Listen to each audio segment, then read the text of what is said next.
안녕하세요. 저는 46살 여자입니다. 어렸을 적 우리는 제법 넉넉하게 사는 중산층 집안이었습니다. 사업을 하는 아빠는 경제적으로도 가정적으로도 든든한 존재였고, 엄마가 몸이 약한 것 빼고는 형제 4명과 우애 좋게 잘 지냈습니다. 저의 남매들은 영특하고 똑똑한 편이었습니다. 언니는 미술에 탁월한 재능이 있었고, 동생 1명은 법조인이 되고 싶어 했으며, 다른 동생은 의사가 되고 싶었습니다. 저 역시 피아노로 제법 잘 치는데 유명 음대를 다니고 있었습니다. 그중 장남인 오빠는 차기 아빠의 길을 이어 저희 집을 든든하게 받쳐주는 기둥이었습니다. 대신 오빠는 아빠처럼 사업에 관심이 있는 것보다 교육자의 길을 원했어요. 학문적으로도 영민한 오빠는 명문대학교를 장학금으로 마친 뒤 부윤 교수의 꿈을 안고 미국으로 유학 떠날 준비를 했습니다. 아빠는 우리 남매들을 위해 물심양면으로 지원해 주셨어요. 꿈을 잘 키워야 한다. 꿈을 꾸게 된다면 그것을 이룰 수도 있는 법이야. 머리로 생각하고 가슴으로 믿을 수 있다면 무엇이든 이룰 수 있단다라며 항상 좋은 조언을 해주셨습니다. 저를 비롯한 남매들은 저희 아버지를 진심으로 존경했고, 그 시절 제가 기억하는 가족이 가장 행복했던 시절이었습니다. 하지만 어느 날 행복의 여신은 등을 돌렸고 쉴 틈 없는 불행이 닥쳐왔습니다. 바로 아버지가 쓰러지신 것이었어요. 평소 혈압이 높으셨던 아버지가 IMF로 인해 회사 경영이 큰 타격을 맞게 되면서 모든 수단과 방법을 가리지 않고 회사를 지켜내려던 노력이 무색하게도 마침내 부도를 맞게 되었습니다. 이에 경영자로서 책임을 못 다한 채 아버지는 병원에 입원하신 지 얼마 되지 않아 충격으로 눈을 감으셨고, 엄마와 저희 남매들은 아빠라는 기둥을 잃은 상처로 몇 날 며칠을 슬픔으로 지내야만 했습니다. 아버지의 장례를 치르자마자 우리는 또 다시 현실을 마주해야만 했습니다.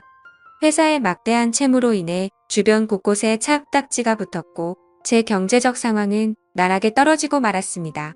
엄마 역시 큰 충격을 받아 병원에 입원했고, 저희 형제들은 한자리에 모아 어떻게 이겨내야 할지 고민했습니다. 당시 오빠는 연락을 받고 공부 중인 미국에서 돌아온 상황이었고, 언니와 저는 대학생, 동생들은 중학생과 고등학생이었습니다. 오빠는 하던 공부를 그만두고 한국으로 돌아오기로 했고, 오빠를 비롯한 언니와 저는 돈을 벌어 어떻게든 집안을 끌어나가는 쪽으로 결론을 내렸어요. 아빠가 남긴 빚과 엄마의 병원비, 동생들의 교육비까지 생각하면 일단 닥치는 대로 돈을 벌어야 했습니다. 언니는 4학년 마지막 학기에 졸업 작품 전시만 남겨놓고 휴학을 했고, 저는 2학년 재학 중 휴학했습니다. 저는 피아노 전공이라 주로 연주 아르바이트를 많이 했는데, 휴학을 하고 본격적인 돈벌이에 뛰어들면서 한 친구가 상황의 소식을 듣고 제게 정보를 하나 주더군요. 사실은 강남 쪽에 밤에 연주하면서 손님을 많이 모으는 바가 있는데, 소문을 듣자니 그쪽에 돈을 그렇게 많이 주는데 하는 애들은 그것만 한다고 너도 한번 가보는 게 어때라고 했습니다. 전 처음에는 기막힌 나머지 친구를 다그쳤어요. 너 무슨 말이 그래, 우리 집 이렇게 되니까 내가 우스워 보여? 밤에 연주하면서 손님들 맞는 일을 하면 딱 봐도 그렇고 그런 일이잖아. 너 친구도 아니야 라고 불같이 화를 냈지만 사방에 돈 들어가리 천지였던 저는 노랜 고민 끝에 결국 은눈 감고 바를 찾아가고야 말았습니다. 그때 그 바를 찾아갔던 게 제 인생을 송두리째 바꿔버릴 줄은 생각도 못했네요. 나이 든 사장과 화장을 짓게 한 실장이라는 여자가 저보고 면접을 보더군요. 학교가 괜찮으니 연주 솜씨는 굳이 안 봐도 되겠고, 얼굴이랑 몸매도 뭐 그 정도면 준수하고 우리 단골 손님들이 좋아하겠네요. 우리 반은 다른 곳이랑 다르게 수준 높고 점잖은 분들만 오셔서 크게 문제될 건 없을 거예요. 손님들 관리만 신경 쓰면 팁도 두둑하게 챙겨받아 꽤 짭짤하게 벌어갈 테니까 열심히 잘해봐요 라고 얘기를 하니 벌써부터 심장이 두근두근거리더군요. 저는 가족한테는 연습을 핑계로 당분간 학교 근처 친구네에서 지내다가 그날 밤부터 바로 바 근무에 돌입하기로 했습니다. 실제로 저와 같이 일하는 아가씨들은 저와 같이 응대생들이었고, 전공도 가지각색이었어요. 바이올린, 피아노, 블루, 트럼펫, 튜바 등등 악기 편성 또한 다양했습니다.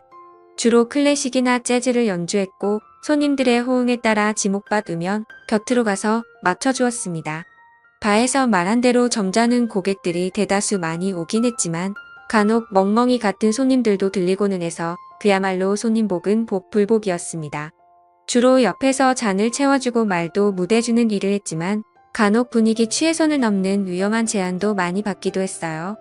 그런 손님들 간상이 떼버리고 제가 벌었던 수입은 낮에 뼈 빠지게 번 수입과는 비교도 되지 않을 만큼 많았습니다.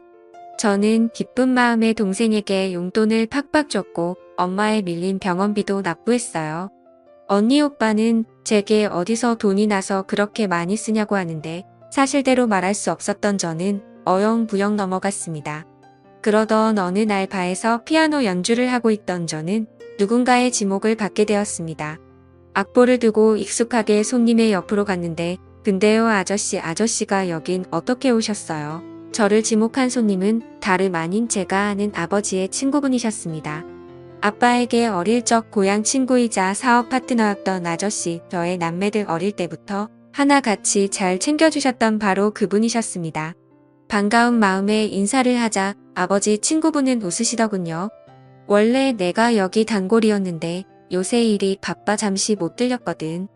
이 근처에서 볼 일이 있어 머리 식힐 겸 잠시 들렀는데 내가 연주를 하고 있더구나 하고 술을 권유하시는데 저는 어찌됐든 손님은 손님인지라 잔을 채워드리고 아저씨와 잔을 부딪혔습니다. 아버지 친구분이랑 일하고 있자니 사실 자리가 불편하긴 했지만 당시에는 어찌됐든 반가운 마음이 커서 서로의 근황을 주고받기 바빴습니다. 참 아저씨의 아들인 오빠는 잘 지내죠? 결혼했다는 소식 들었어요. 제 첫사랑이 사실 오빠였는데 아저씨랑 오빠랑 집에 놀러오면 언니랑 저랑 맨날 오빠 차지하려고 했잖아요. 아빠는 우리 속도 모르고 서로 사이좋게 놀아 말했고 그때가 불과 몇 년 전밖에 안 된 것 같은데 모든 게 너무 많이 바뀌어 버렸어요 라고 말하면서 저도 모르게 눈가가 붉어지며 눈물이 고이더군요. 아저씨는 제게 손수건을 내밀며 눈물을 닦아주고 안아주었습니다. 다 잊고 이제 새로 시작해야지. 지나간 과거를 붙들고 살아봤자 뭐 하겠니 앞으로 현실에 맞춰 살아야지. 앞으로 종종 너를 보기 위해 와야겠구나 하고 하시며 제게 수표 몇 장을 꺼내 쥐어주셨습니다. 아저씨의 마음이 따뜻해 저와 얼마나 고맙던지요. 그때까지만 해도 전 아저씨가 무슨 마음으로 다가오는 건지 알 수 없었습니다. 아저씨와 저는 그 이후로 봐서 항상 만남을 가졌습니다. 처음에는 아빠 친구로서 제게 삶의 희망적인 조언도 주시고 좋은 말씀도 많이 해주셨습니다. 엄마 약값이나 하라고 따로 돈을 보태주기로 했어요. 그때마다 얼마나 감사하고 눈물 나던지요. 아빠가 좋은 친구를 두신 덕분에 우리가 힘이 되는구나 싶어 항상 고마움을 갖고 살았습니다. 그런데 점차 시간이 갈수록 집안 일부터 개인적인 일까지 대화를 시작하다가 시간이 갈수록 점차 원치 않는 말들까지 듣게 되어 당황스러웠습니다. 술에 취한 것도 아닌데 갑자기 이런 말을 하더군요. 부인이랑 정내미가 떨어진 지 오래야. 몇 번이나 아들 생각해서 계속 붙잡아 살아줬는데 영 재미가 없어. 아들도 장가 보내겠다. 나도 이제 내 청춘 좀 찾고 싶은데 요새 내가 어느 여자와 사랑에 좀 빠졌거든요 라고 얘기하면서 절 보고 제 손을 잡는데 저는 순간 온몸에 소름이 돋아 어색하게 웃으며 손을 빼내었습니다. 그래서 제 손을 다시 잡는 아저씨가 말했습니다. 너 나랑 만나볼래? 너 돈 필요하다며 이런 데서 일하지 말고 차라리 나랑 연애하면 내가 여기서 일하는 월급보다 더 많이 줄게. 여기저기 남자들과 얽힌 것보다 차라리 나랑만 있는 게 깨끗하지. 네 아버지 우정 생각해서 좀 나이 먹으면 나중에 내가 너 시집도 보내줄게라고 하며 얘기했고 저는 도저히 못 참겠다 싶어 그 사람 얼굴에 잔을 부어버리고 자리를 박차고 나왔습니다. 울면서 집으로 막 달려갔는데 처음으로 제가 하고 있는 일이 부끄러웠다고 느껴지더군요. 돈을 벌기 위해서라면 무슨 짓이든 하려 했는데 저로 인해 결국 아버지의 명예까지 더럽히게 된 것 같아 죄스러웠습니다. 그 길로 바로 집에 돌아와서 얼마나 울었는지 모릅니다. 언니와 동생들이 간만에 만난 제 태도가 당황스러웠는지 방문을 두드리며 걱정했지만 어떠한 말도 할 수 없었던 저는 분에 사무쳐서 울기만 했네요.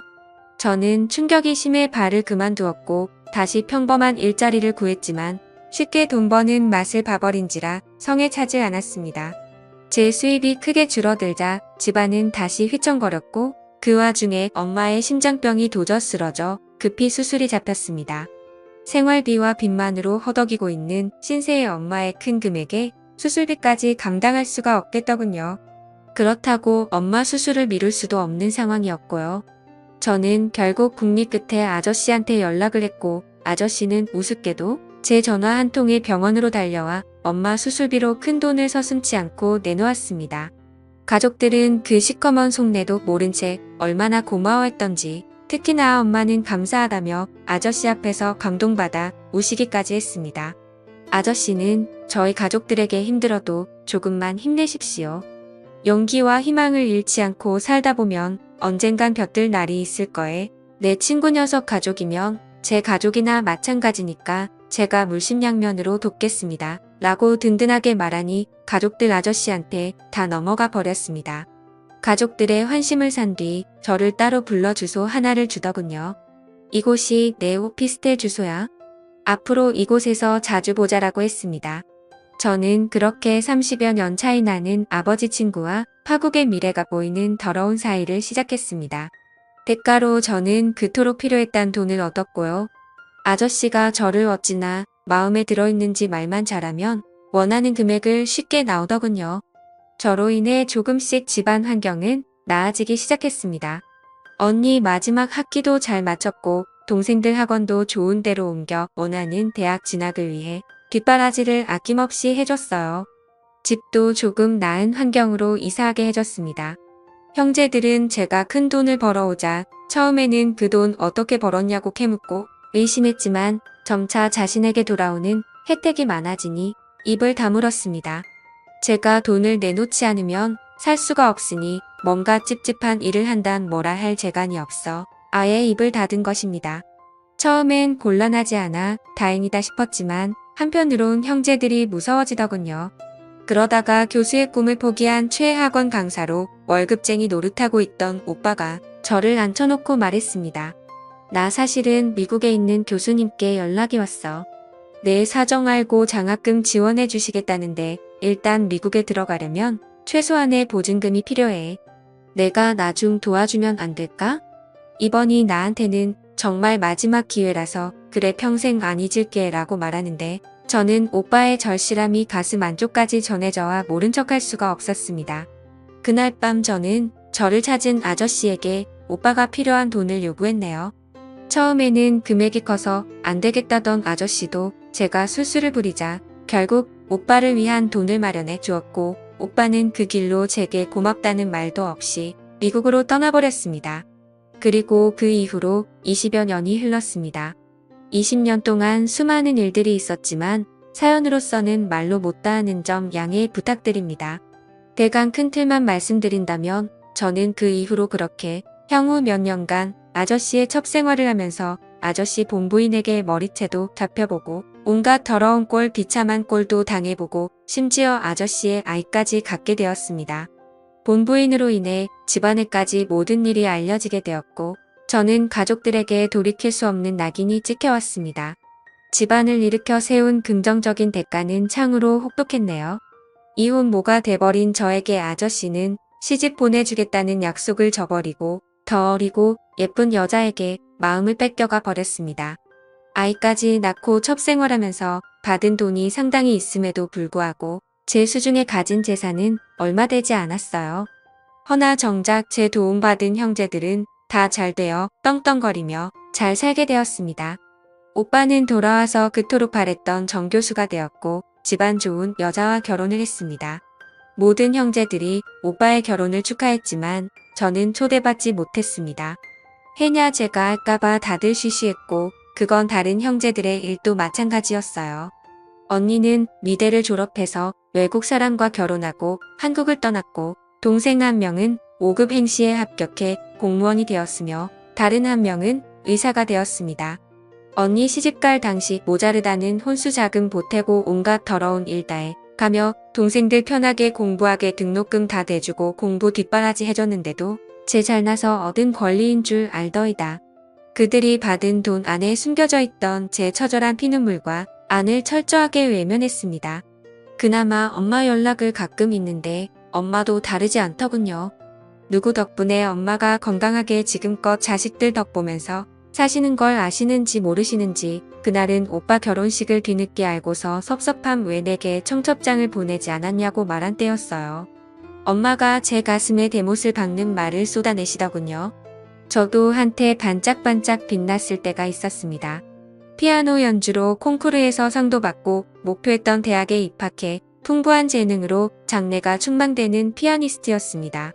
저도 여느 가족들처럼 평범하게 원하는 꿈 찾아가 이뤄서 사랑하는 남자 만나 연애도 해보고 결혼도 해보고 그 사이에서 아이도 낳아 남들 못지않은 화목한 가정 꾸려가며 살고 싶었어요.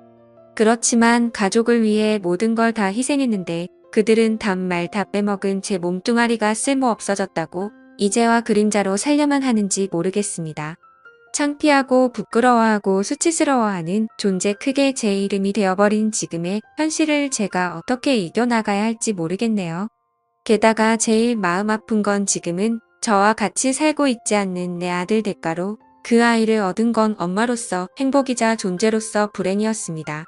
만약 제게 젊은 시절이 다시 온다면, 아름다운 신의 선물 같은 싱그러운 날이 온다면 전 절대 저를 위해서만 살아갈 것입니다. 가족들이 잘 살게 된 것은 매우 기쁘고 좋은 일이지만 만일 가족들을 위해 인생을 낭비하지 않았다면 아마 부모 형제하고 등지지 않고 지금처럼 씁쓸한 결과를 맞이하지 않았을 거라 생각이 듭니다. 감사합니다.